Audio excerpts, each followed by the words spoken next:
სარესტორნო ბიზნესში ფასების ზრდის და მომხმარებელთა რაოდენობის შემცირების მოლოდინია სექტორის წარმომადგენელთა განმარტებით, თუ კი ახლო აღმოსავლეთში საომარი მოქმედებების გამო საქართველოში ტურისტთა რაოდენობის შემცირებას დღეს არსებული ტენდენცია გაგრძელდა, ბიზნესისთვის ზაფხულის სეზონი რთული იქნება. რესტორატორები პროგნოზირებენ, რომ მენიუს ღირებულება საშუალოდ 15%-ით გაიზრდება, მიზეზად კი იმპორტირებული თუ ადგილობრივი პროდუქციისა და ენერგომატარებლების გაძვირებას ასახელებენ. დაახლოებით 10-15%-მდე არის გაზრდილი ფასები წლიდან წლამდე ჭრილში და მომავალში თუ ვითარება, ასე ვთქვათ, გამოსწორებისკენ არ წავიდა, როგორც ეს ენერგომატარებლების ფასებიდან გამომდინარე იქნება, ეს თუ სხვადასხვა პროდუქტებზე, იმპორტირებულ პროდუქტებზე გამომდინარე ფასებიდან, ეს კიდევ უფრო 15%-მდე, 20%-მდე გაიზრდება.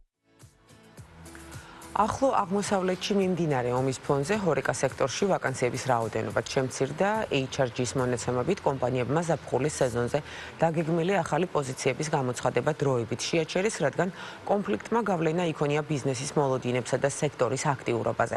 კომპანიაში აცხადებენ, რომ ჰორეკა სექტორი, რომელიც სეზონურად განსაკუთრებით აქტიურია გაზაფხულზე, ამ ეტაპზე უფრო ფრთხილ პოზიციას იკავებს და ვითარების დასტაბილურებას ელოდება.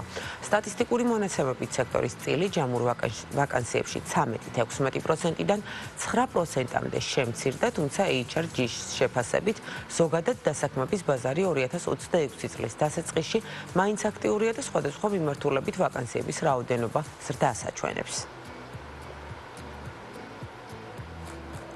სოფლის მეურნეობის აგრორეფორმის ფარგლებში ახალი სახელმწიფო პროგრამა მზადდება, რომელიც მიზნად ექსპორტის ზრდასა და ქვეყნის სასურსათო უსაფრთხოების გაძლიერებას ისახავს. სამინისტროს ინფორმაციით, პროგრამა არსებული პოლიტიკის გადახედვას და სექტორის განვითარების ახალ ეტაპზე გადასვლას ითვალისწინებს.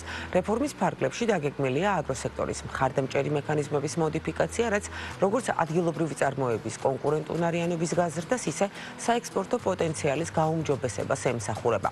უწყებაში აცხადებენ, რომ პროგრამის დეტალები, მათ შორის კონკრეტული მიმართულებები და ვადები, უახლოეს პერიოდში გასაჯაროვდება.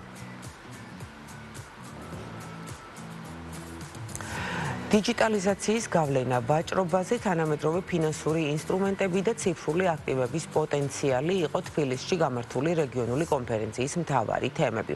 მონაწილეებმა იმსჯელეს საერთაშორისო რეგულაციებსა და ციფრული ტრანსფორმაციის პრაქტიკულ მნიშვნელობაზე სავაჭრო პროცესებში. ფორუმში ფინანსური ინსტიტუტები, კერძო სექტორი და დარგის ექსპერტები მონაწილეობდნენ. ღონისძიება ევროპის რეკონსტრუქციისა და განვითარების ბანკის, აზიის განვითარების ბანკის, საერთაშორისო სავაჭრო პალატის, საქართველოს ეროვნული კომიტეტისა და საქართველოს ბანკის ინიციატივით ჩატარდა. ფორმატი საშუალებას აძლევს კომპანიებს გაიცნონ თანამედროვე ტენდენციებს, ინოვაციურ მიდგომებსა და საერთაშორისო პრაქტიკებს, რაც ხელს უწყობს მათ კონკურენტუნარიანობის დასს როგორც ადგილობრივ, ასევე გლობალურ ბანკებზე. ეს პროცესი ხელს უწყობს რეგიონული ეკონომიკების გადაყვანას განვითარების ახალ ეტაპზე. იყენებს შუა კორიდორის შესაძლებლობებს და კავკასიის ეკონომიკების დაახლოებას, რაც ქმნის მეტ ღირებულებას და უკეთეს მომავალს რეგიონის მცირე და საშუალო ბიზნესისთვის.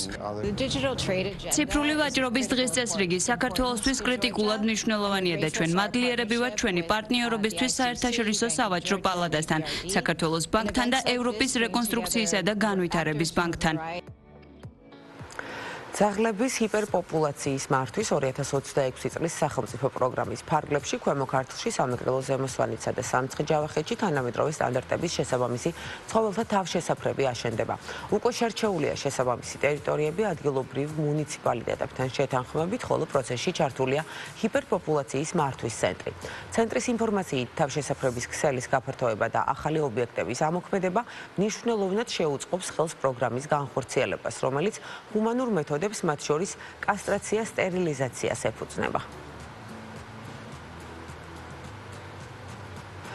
პირველი სრულად ელექტრო და ინტელექტუალური კონტეინერ-მზიდი ჩინეთში ექსპლუატაციაში შევიდა მსოფლიოში ყველაზე დიდი ელექტროგემი, რითაც ეკოლოგიურად სუფთა საზღვაო ტრანსპორტის ახალ ეტაპს ჩაეყარა საფუძველი. გემი სრულად ელექტროსისტემაზე მუშაობს, არ გამოყოფს ნახშირორჟანგს და წლიურად 1462 ტონით ამცირებს ემისიებს. მას ერთდროულად შეუძლია 742 სტანდარტული 20 ფუტიანი კონტეინერის გადაზიდვა.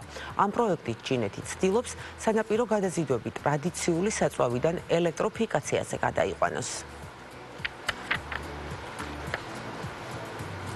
გუჩი Google-თან თანამშრომლობით AI სათვალეების გამოშვებას გეგმავს, პროდუქტი ბაზარზე სავარაუდოდ 2027 წელს გამოვა. ამ დამბიჯით ფუფუნების ჯგუფი კერინგი, რომლის მფლობელობაშიც გუჩია, კონკურენციას გაუწევს Essilor Luxosi ტიკას, რომელიც უკვე აწარმოებს ჭკვიან სათვალეებს Ray-Ban-ის ბრენდის ქვეშ მეტასთან ერთად. ინიციატივა კერინგის გეგმის ნაწილია, გააძლიეროს სათვალეებისა და აქსესუარების მიმართულება და გააუმჯობესოს გუჩის პოზიციები ბაზარზე.